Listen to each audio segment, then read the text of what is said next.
and welcome to the Circular Economy Show podcast from the Ellen MacArthur Foundation. Over the next few episodes, we'll be featuring conversations from Summit 22, which this year had a focus on regenerative solutions.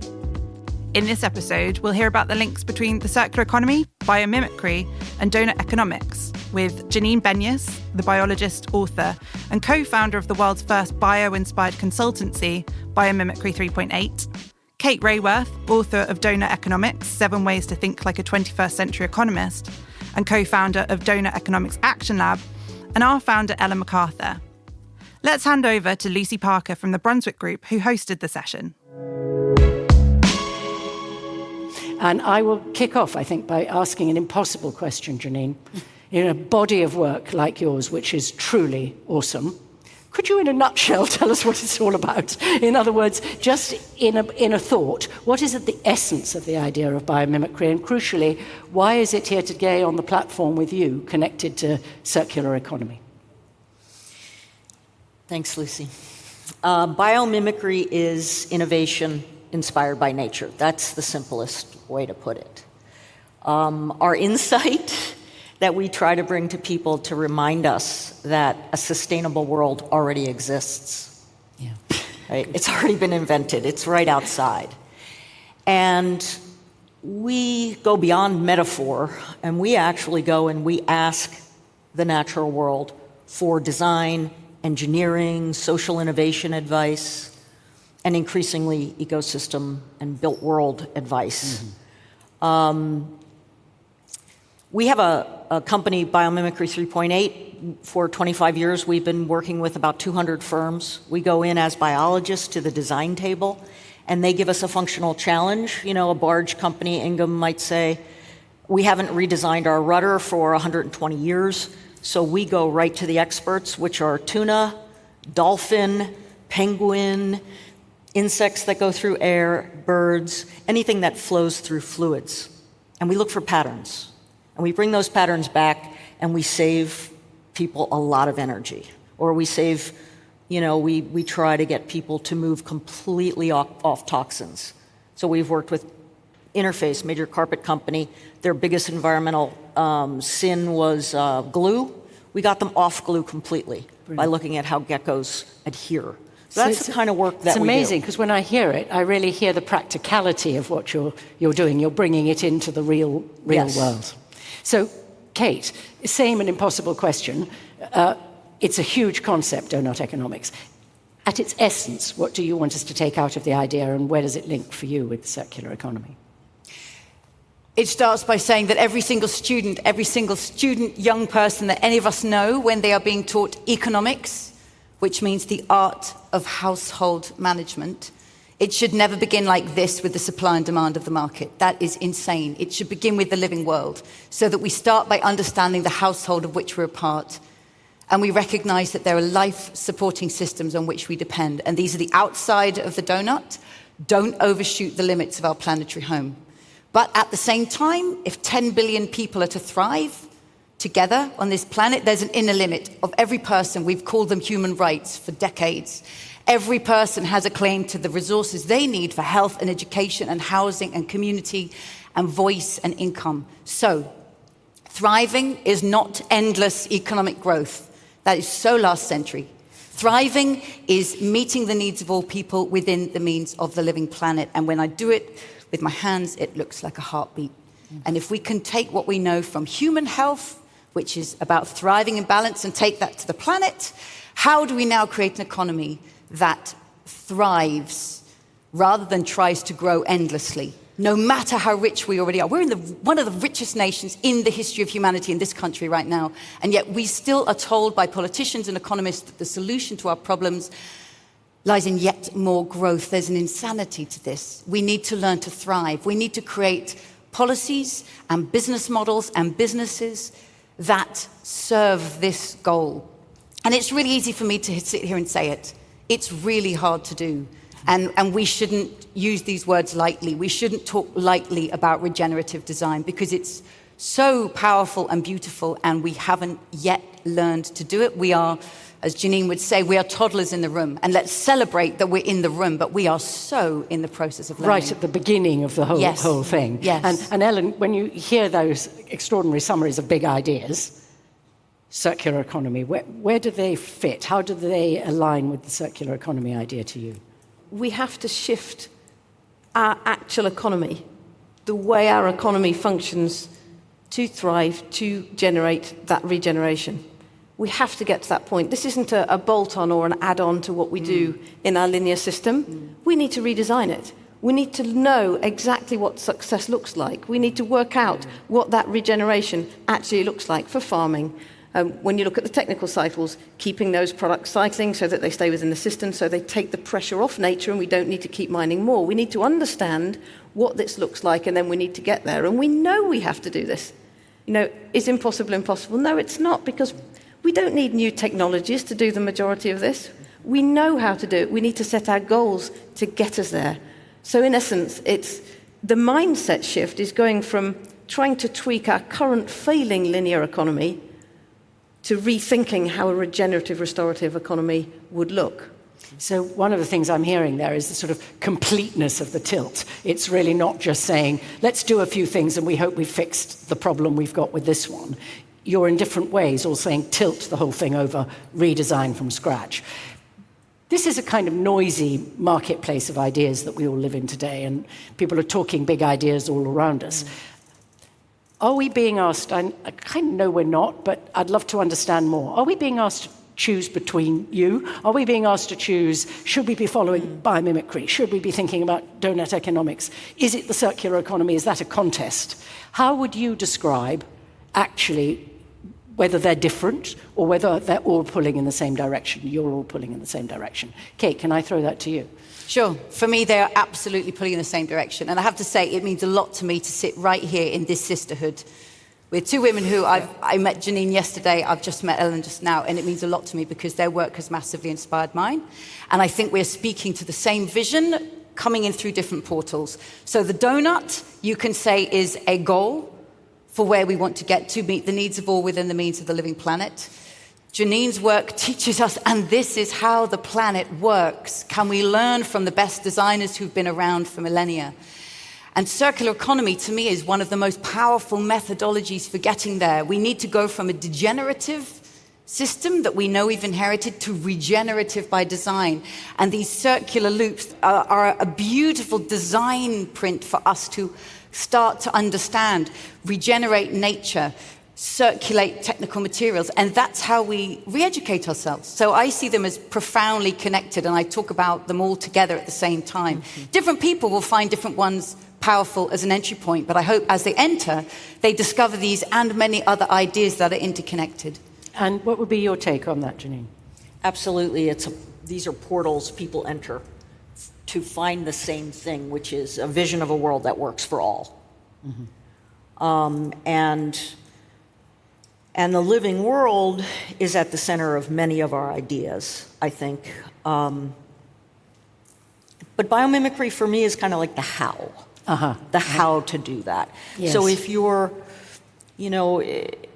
looking at a world, at a city that works for all, for instance, and that has circular material flows and energy flows, you can't go to any model better than an ecosystem for that. Yes. So what we've been working with for about over 10 years now, and some of the most exciting work that we do, is to say that any developer, developing whether it's a building and a site or a factory or a corporate headquarters, city block, city, that developer should be able to go to a reference habitat next door, to the wildland next door, and perform in the same way. That is, the ecosystems next door are providing these gifts, these ecological gifts. They're storing water,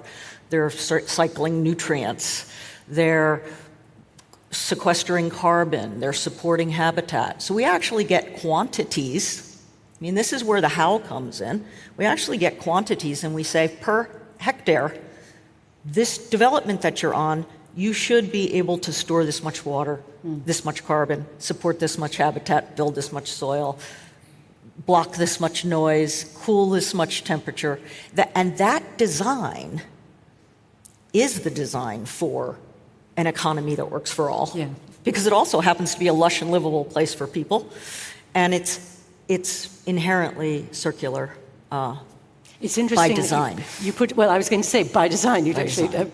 hit me at the post, Yeah. because it's so fundamental to the circular economy by design. Yes. And you're saying let's learn from the natural world's Yeah. design to make it circular. Because it's different, it localizes it. It's Yeah. going to be a different set of economic opportunities and a different set of circular opportunities depending on where you are. The ecosystem of that place has already figured that out. So, Ellen, we're here because we're trying to make it happen. And as you said, Kate, actually, it's not here yet. It's so easy to talk about it as if it existed, where in fact we're at the foothills of trying to make it exist. So what would you say, Ellen, about what we have to do now? Because those are huge concepts, and we can see how they line up against one another. You walk in through an economics door, you walk in through a biology door, you walk in through a corporate change door, all ecosystems swirling around each other. What do we have to do now, Ellen? Well, I think first and foremost you have to know where you're going. And as I mentioned, you need to understand what success looks like, and in its simplest form with the circular economy through eliminate waste and pollution, circulate products and materials, and regenerate nature. That gives us a really broad but fairly succinct guideline. So you need to understand what that success is. We need to get to that place where the economy shifts from being linear and degenerative to one which is regenerative by design. That's clear. And in order to do that, we think we need three things. One is business-led innovation and design, because business is the majority of the economy. So that is absolutely vital. Second, collaboration across ecosystems. As Janine said, and, we live in an ecosystem, the business ecosystem, the natural ecosystem. The natural ecosystem's been tested for billions of years. It's actually quite good. So that collaboration across ecosystems is vital. And, when we talk about the value chain, we have to link that together, because that chain where things fall off the end can never work. It never will. And then the third is we have to have enabling policies. And this is Kate's point. You have the donut. You have the overshooting on the outside, and you have the people falling through the middle. Business can't capture all of that. If business is pulling in one direction through innovation and design, moving towards this circular model, that's very different as a scenario for enabling policy to come along, because actually it's a win-win situation. If business is trying to get here and policy is trying to get us here, that's a different dialogue. And so that enabling policy is vital. And not everyone will be the front runners. You guys in this room represent 38 million employees globally. That is enormous. As Andrew said, $2.2 trillion of economic value in this room through you and the network. It is absolutely outstanding. We must not undervalue the impact that we in this room can have when we shift from that linear to circular mindset and we're able to regenerate. And built into what you're saying there is scale. I mean, when we spoke, you said, yes, let's do it, but the key is let's do it at scale. So how would you think we move towards scale? Pilot and replicate. I always try to look for things that are going to be fractal. That, for instance, back to this idea of factory as forest, we've been working with Microsoft and Ford and interface with their facilities can humans produce ecosystem services? Yes, we can, through design. So that's one place. And so the question is, what does that really do for a watershed? Right? Well, success has to mean that once Interface or Microsoft or Ford does that they go and they knock on the doors of their neighboring businesses and ask them to also produce ecosystem services, support biological habitat, support pollinators. These are things that work best when it's pixelated healing, right? When there's a lot of it going on. So we often say, whatever part of the earth you touch, you can heal. And so then we ask, what lands do you touch? And corporates say, well, I have headquarters and I have factories. Oh, I also have supply chain. No. What if there were positive ecosystem services being produced from all your supply chains because of you? A watershed better off because you're there. And then what else do you have? 48 million customers. What if you were to teach your customers how to create positive ecosystem services in their backyards or their balconies? What about your employees? Right? So it is something that I think that Ray Anderson used to call it the influence. Once you pilot something, it's not enough to make it lush and livable for your employees. It's the arrows that go out to the community. And then how many people can you influence to create more beneficial arrows so that the water leaving your whole city is cleaner than when it came in, and the air is cleaner than when it came in. Then we're functioning like the forest next door. And then we're at home on this planet. And that is the power, really, of the corporate universe, is to create that knock-on ripple effect. And the leaders are out there doing exactly that, aren't they? I can see that. It's going to take a lot, but I can see it. Yes, absolutely. And that's, I guess, what we're hoping for, is to turn that vision into a reality. Kate, I know you're also very much focused on the practical, and you have the labs and so on. How do we get there in practice from concept to action? So I find it so powerful hearing Janine speak to the possibilities of what a business can do. And I just want to reflect on the long journey that we are all a part of the mindset that we were told business should hold. I think we've come from a place where business was asking, how much can we get away with? Then we got to, okay, how much do we have to do? But what Janine is saying is a completely different question. How much can we possibly give back? And I think if we're going to make that transition from that, how much do we have to do, to how much can we possibly give back, I think that the frontier of design is beyond the products. It's the design of business itself. Mm-hmm. And I think this is the space where the really important and exciting innovation is going to happen, and we're just beginning. So what is the purpose of a company? Why does it even exist? What is it in service to in the world? How is it networking with its suppliers, with its own employees? How is it building those relationships and being generous through those relationships? How is it governed? Who has voice in decision making? But crucially, how is it owned? Is it owned by its employees, by venture capital, by shareholders, by the founding entrepreneur, by a family? Because how it's owned profoundly shapes where finance is coming from, what that finance expects and demands, how much it extracts for itself, and how much it reinvests in that generosity of purpose. So I'm listening today and looking for all the time examples of companies that realize if we're going to be regenerative by design, we need to go beyond redesigning our products. We need to redesign ourselves. Then we can be part of this transformation. That is where I think the deep transformation has to happen and come from, and it's really exciting, especially seeing young companies that are being born into this. Talk to young entrepreneurs, startups, they know they'll talk to you about the design of their product, and they'll immediately talk to you about how they're designing their board, their governance, their finance, their ownership. They're locking in the value so that it can't get captured, it can't get turned into a nice-to-have branding. It's their purpose. That's where the future is. So it's built in. And it's built in, it's locked in, it's protected so that it stays in service to its intention to be regenerative. Yeah. Thank you. And Ellen, can I give you the last word? This is part of the mindset shift conversation for this part of the day. Can you just tell us in a nutshell what you mean by there's a mindset shift? This is non-trivial, isn't it? This is the whole thing you want to tilt over. I think it goes back to both those points about why would a city not have water coming out of it cleaner than it coming in? Why would we not do that? Why would we have a business that degrades the world? When you think about the mindset shift, everything has to change.